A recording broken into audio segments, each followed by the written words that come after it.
Hey guys, Level Cap here. Today we're going to talk about the road ahead for Battlefield 1. We're on the precipice of one of the biggest patches this game has ever seen. Incursions is in the works and will come out in the near future. 2 new maps are about to drop. The Apocalypse DLC is in the works, and there's many other cool things to look forward to in BF1. Currently, the game is a year old, and historically speaking, at least with Battlefield 4, that's right around when the game started to hit its stride. Many of the major bug fixes were changed in Battlefield 4, most of it netcode related and performance related, and the game really started to feel good at that point.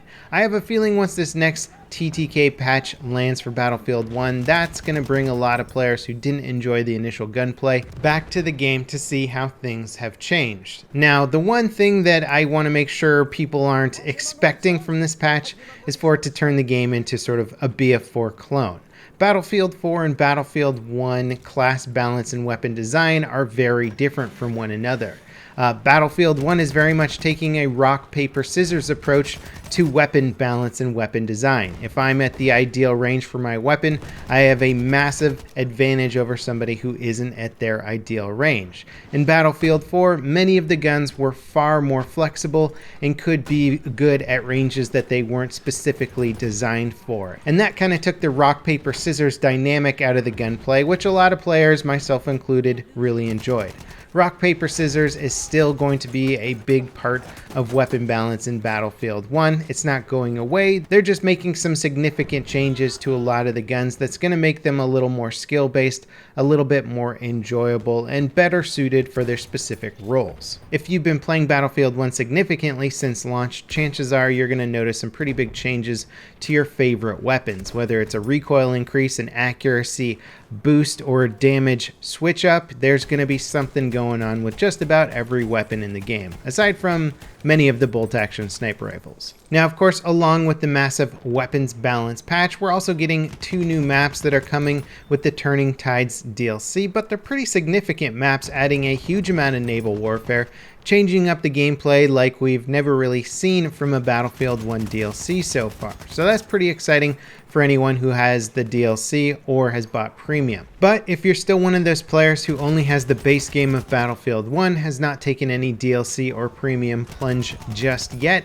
DICE is making a bunch of the maps free for all players, not to mention they're continuing on with their premium trials, which allows players to get into the premium content for a limited period of time. Recently, one of the 2 night maps, Nivelle Nights, was made free to all players if you own the base game, and then just a few days ago, they made Prise de Tahrir a free map as well. So the 2 nighttime French maps are free to anyone who owns the base game of Battlefield 1. I imagine we'll start seeing those maps appear a lot more in standard server rotations from now on, which is exciting.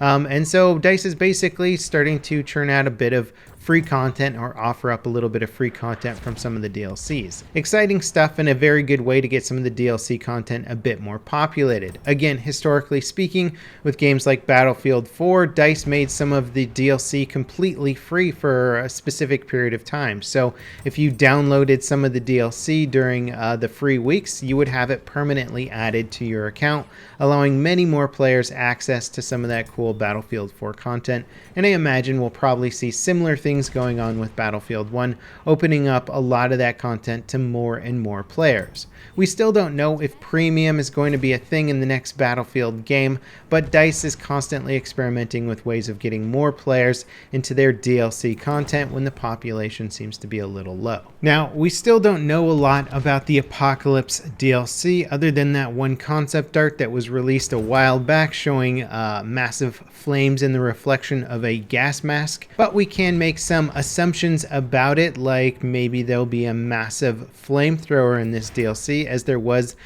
giant sort of gargantuan size flamethrowers that were used in various trench pushes during World War I. They were supposed to be absolutely huge, devastating, and terrifying. There's also a lot of people that want to see some form of air superiority come out for Battlefield 1. It wasn't particularly fun in Battlefield 4 because it was just lock on central, lots of airplanes locking onto each other with missiles and blowing each other out of the sky without much skill involved. But air superiority in Battlefield 1 would mean a lot of fighter planes, a lot of bombers, and bigger planes using the gunner seats to take out other aircraft. It could be really interesting and fun, and was teased or sort of hinted at in some leaked game files early in Battlefield 1's history, and so a lot of people were expecting to see an air superiority mode appear a little bit earlier, but maybe they've been holding off for the Apocalypse DLC. Either way, I'd be really excited to play an air superiority mode. Now, once the Apocalypse DLC is done, there's a pretty good chance that DICE will also do some community map packs. These are maps that the community has sort of voted on or been requesting for a long time and didn't really fit into any of the DLC designs.